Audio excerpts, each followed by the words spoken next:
Halo Sobat Sehat RSSA, bertemu kembali dengan saya Aditya dan welcome to the podcast Bincang Sehat RSSA. Pada episode kita kali ini, tema yang akan kita bahas adalah pemeriksaan penunjang COVID-19. Oleh karena itu, kami telah mengundang sang pakar, Dr. Agustin, spesialis patologi klinis. Selamat pagi, dokter. Selamat pagi. Sehat, dokter? Alhamdulillah, Alhamdulillah. sehat. Mas Adit gimana, sehat ya? Alhamdulillah harus sehat karena saya ingin bertemu dengan dokter. Oh. Dokter, terima kasih atas kehadirannya menyempatkan waktu datang ke podcast kita. Dan sebelum kita memulai acara podcast kita hari ini, dokter, mungkin dokter ingin sedikit memperkenalkan diri terlebih dahulu. Kan tak kenal maka tak sayang maka tak rindu. Kalau tak rindu nanti nggak bisa bertemu kembali, dokter. Monggo, dokter, perkenalan diri dulu. Oke. Perkenalkan, saya Dr. Agustin Iskandar, spesialis patologi klinik. Saya di laboratorium sentral di depan sini. Siap, dokter. Di laboratorium sentral ya.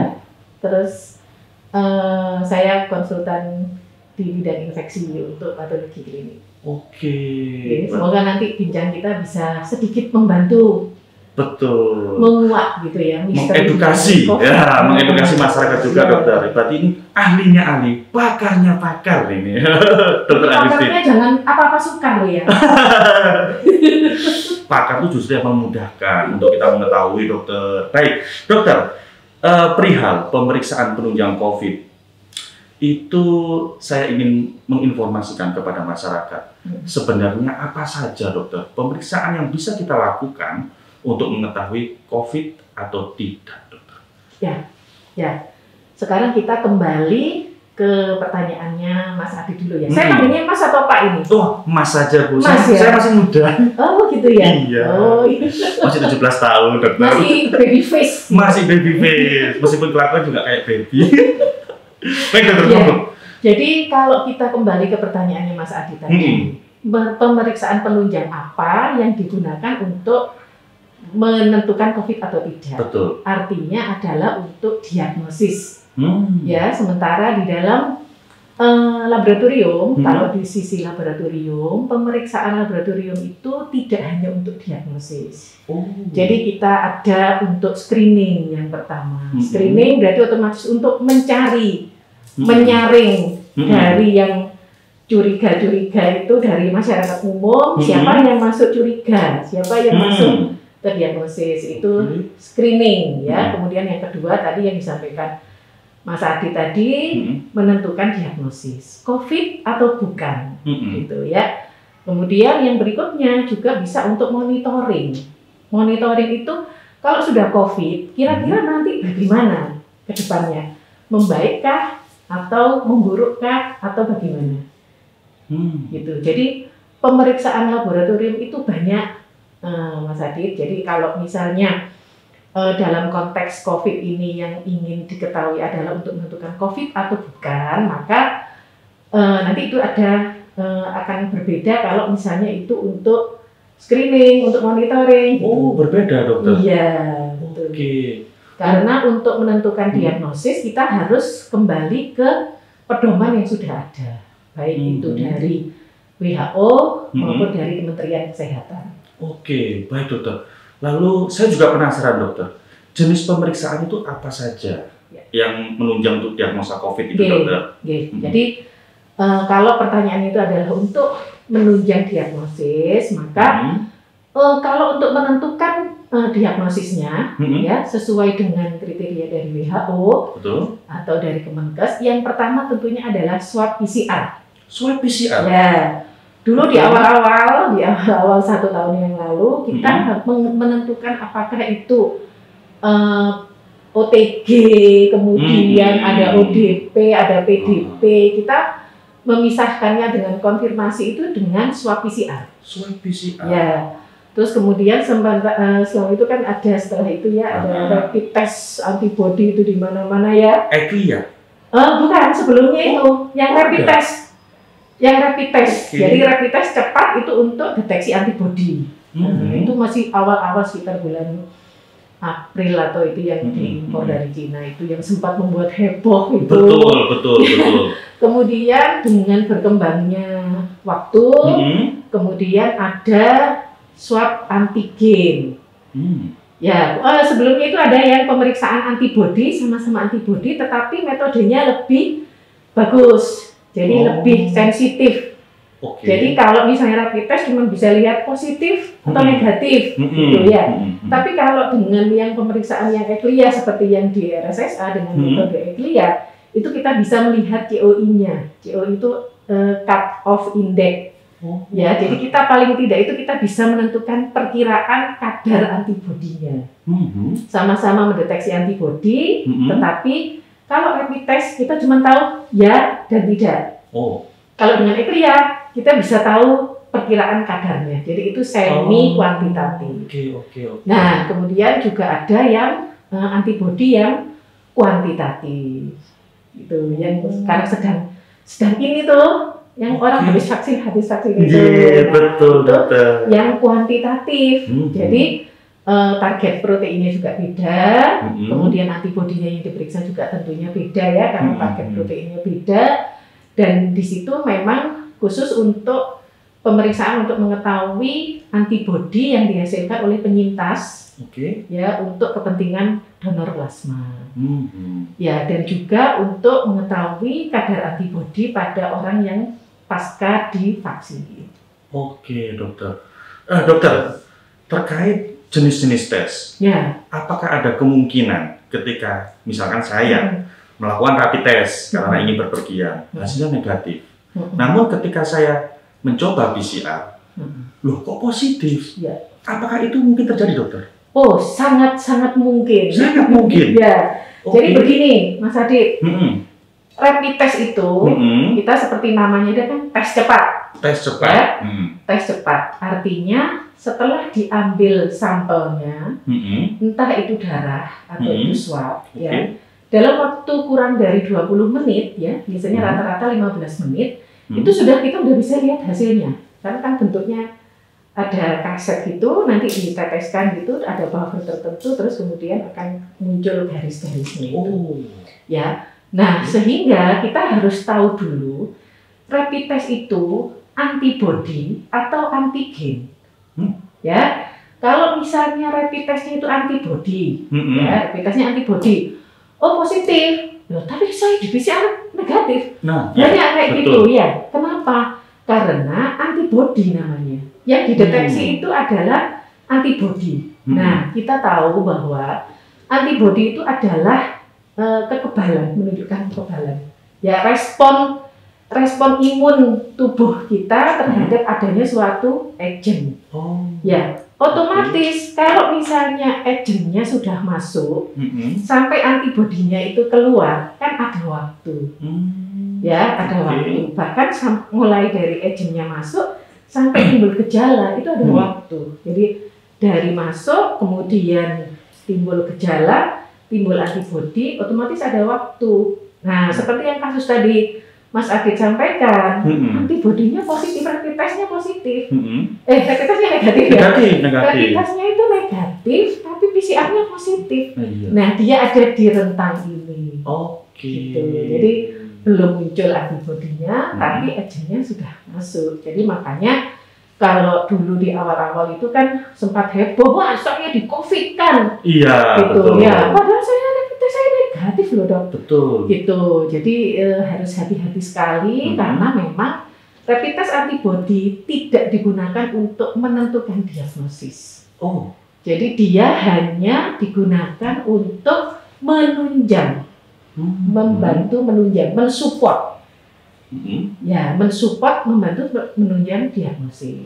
Tetap semuanya kalau untuk konfirmasi tetap nomor 1 adalah PCR.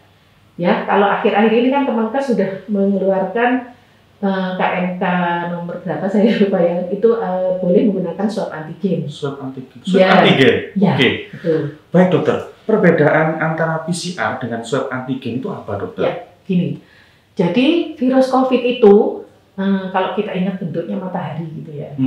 Nah, itu kan ada banyak protein-proteinnya gitu ya. Oke. Ya. Nah, Oh, tapi Mas Adit ini bukan dokter minum saya. Oh, bukan dokter. Oh iya. Saya masyarakat umum. Enggak, begini. Kalau saya menggambarkan, misalnya Mas Adit gitu ya. Oke. Mas Adit apa ya? Udah apa dokter? Kalau antigen itu mendeteksi misalnya kupingnya. Oh. Jadi bagian tubuhnya yang maksudnya lebih besar. Ya. Tapi kalau PCR itu mendeteksi yang jauh lebih kecil lagi, materi genetiknya. Jadi kan kita itu disusun dari banyak DNA dari DNA tertentu.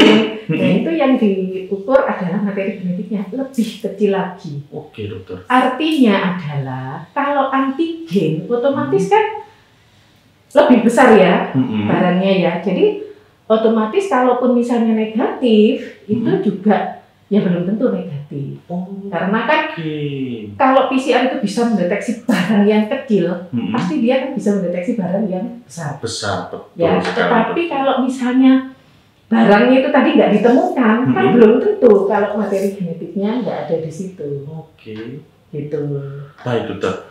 Begini, untuk tingkat akurasi dari masing-masing tes itu berapa persen sih dok? Antara PCR, antigen, rapid test, atau yang terbaru kalau nggak saya salah ingat itu genos ya dokter.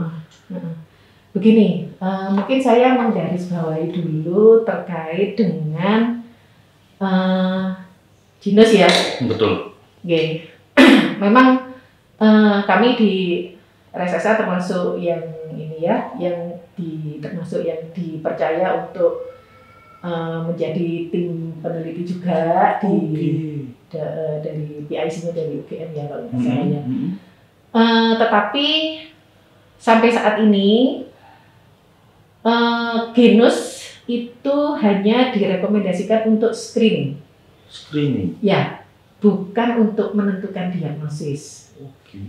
Ya, jadi hanya screening. Makanya digunakannya ya di bandara, ya itu. Jadi kepentingannya untuk screening. Memang kalau hasil sementara sih bagus, ya bagus. Cuman mungkin kita tunggu aja untuk rilis resminya dari PIC. Betul. Ya. Nah, kemudian yang tadi itu apa tadi yang ada PCR, antigen, rapid itu tingkat akurasinya. Ya gini. Sekarang PCR dulu. Ya. Pasti paling akurat. PCR itu, swab PCR itu tergantung ngambilnya di mana. Oke. Ya, yang paling bagus, jadi sensitivitasnya itu mendekati 100% itu kalau ngambilnya di bronchoalveolar lavas. Jadi cairan di bronchus di dalam paru-paru. Nah, itu kan otomatis infeksius ya, tindakannya invasif, sehingga itu tidak mungkin kita lakukan. Ya. Atau kemudian di sputum, ya di sputum juga lumayan lebih bagus ya di sputum. Tapi kita harus ingat bahwa COVID ini adalah sangat menular, ya. Sehingga kalau misalnya sputum itu dibatukkan, berapa yang akan terinfeksi dengan proses itu, ya. Sehingga sputum juga tidak bisa kita kerjakan juga ya, mungkin pada pasien-pasien tertentu baru bisa ya, sehingga diambillah yang dari nasofaring ya. Nasofaring berarti tenggorok yang di baliknya rongga hidung itu ya. Nasofaring atau di orofaring ya, jadi di dua tempat. Jadi dengan swab PCR diambil dua tempat, bisa naso atau naso dan oro. Ya, naso dan orofaring itu untuk meningkatkan sensitivitasnya. Kenapa kok seperti itu? Karena swab PCR di nasofaring itu sekitar sensitivitasnya sekitar 70-an%. 70-an%. Ya, diharapkan kalau misalnya diambil di naso dan oro atau naso dan naso paling tidak itu otomatis sensitivitasnya akan lebih meningkat. Tetapi kita harus ingat bahwa sekitar 70% ya. Artinya kan masih ada kemungkinan 30% itu loss. Ya, seperti kalau kita orang ngeswab itu seperti orang mancing gitu loh Mas. Kalau saya tak jojo gitu ya, saya orang Jawa jadi kalau saya tek ngambil gini tepat ya dapat. Nah. Tapi kalau misalnya nggak dapat, ya bisa negatif. Gitu, nggak terdeteksi. Makanya kalau negatif, tetapi kemudian gejala klinisnya menunjang, ya tetap disuspek. Ya. Dan makanya kenapa swab PCR itu kalau untuk menentukan diagnosis itu harus 2 kali. Ya, kalau untuk menentukan diagnosis ya harus 2 kali dengan rentang waktu minimal 24 jam. Itu tadi ya maksudnya untuk meningkatkan sensitivitasnya itu. Ya. Kemudian sekarang antigen. Ya, yang sekarang lagi rame nih antigen. Betul. Aku habis periksa antigenku negatif. Tapi di PCR itu positif. Nah, itu dokter. Why? Nah, begini, kalau antigen itu sampelnya kan dari swab ya. Ya, bisa dari swab naso atau oro, tapi yang kebanyakan naso, dari nasofaring. Mohon maaf dokter, saya ingin tahu nasofaring, orofaring itu apa dokter? Itu di tenggorok kita itu. Nasofaring di tenggorokan? Ya, gini, jadi di tenggorokan itu, ini kan misalnya tenggorokan saya ini nggak ada gambarnya ya, ini mestinya ada gambarnya. Nanti bisa kita tampilkan. Iya. Tenang dokter, teknologi selalu ada solusi. Ya, jadi kalau nasofaring di tenggorokan kita itu ya, di tenggorokan, terus kemudian kan ada lubang yang dari hidung, ya, nah itu diambil, nah yang di belakang ini loh yang namanya nasofaring. Di belakangnya hidung dokter? Iya, di belakangnya rongga hidung. Di belakangnya rongga hidung? Iya, bolongannya hidung. Kalau orofaring itu dia kalau kita buka mulut. Buka mulut, jelas, nah itu kan ketemu sama tenggorokan. Ya, itu orofaring. Iya. Ya, kembali ke swab antigen. Betul. Ya, swab antigen itu dari penelitian itu sensitivitasnya sangat bervariasi. Jadi antara 30 sampai 90-an%. Jadi otomatis dalam hal melakukan pemeriksaan swab antigen, yang pertama kali harus dilihat adalah merek apa yang dipakai. Ya, ini kebetulan ya alhamdulillah Kemenkes dan PDS Paklin ya dari perhimpunan dari kami profesi kami bekerja sama dengan Departemen Kesehatan itu sudah membuat penelitian dan sudah merekomendasikan beberapa merek rapid test yang boleh digunakan karena sensitivitas dan spesifitasnya yang sangat bagus. Termasuk yang dipakai oleh RSSA. Nah, itu kalau RSSA pasti jeli, Mas Adit, kalau ngambil itu pasti yang berkualitas, ini kita kalau yang abal-abal itu. Makanya saya selalu bilang kalau mau periksa ke RSSA di sini itu. Semuanya alatnya yang dipakai semuanya yang berkualitas. The number one. Istimewa. RSSA istimewa. Siap. Ya, nah itu tergantung spesifitasnya ya. Itu tergantung alatnya. Nah, rapid antigen itu dia sensitif kalau pada PCR itu ada yang namanya CT ya. Maksudnya CT itu cycle threshold. Waduh, ya apa ya. Jadi begini. Pada kadar virus tertentu itu antigen itu baru bisa terdeteksi. Gitu. Ya. Itu satu. Kemudian yang kedua, berarti kan ketika virusnya itu tinggi, antigennya pasti terdeteksi. Makanya kalau melakukan pemeriksaan swab antigen yang paling bagus adalah ketika kadar virusnya itu tinggi. Ya, kapan itu? Ketika bergejala. Ya, kemudian yang kedua, ketika pada orang yang kontak erat, tetapi diketahui riwayat kontaknya. Ya, karena swab antigen ini bagus ya ketika dia dilakukan pemeriksaan 2 sampai 7 hari pasca infeksi. Gitu. Sehingga tempatnya adalah di situ tadi ya untuk orang yang bergejala dan untuk orang yang kontak erat yang diketahui riwayat kontaknya gitu. Nah, kemarin Kemenkes sudah mengeluarkan peraturan baru, jadi pada tempat-tempat yang akses untuk PCR-nya sulit ya, lebih dari 24 jam kita diperbolehkan menggunakan menentukan diagnosis dengan swab antigen. Ya, tetapi itu tadi dengan memperhatikan itu tadi. Dengan memperhatikan riwayat kontak, gejala, terus kemudian mereknya apa, maksudnya sensitivitas atau performa alat yang digunakan seperti apa. Ya, nah sekarang yang antibody. Betul. Nah, antibody apa? Bagaimana akurasinya?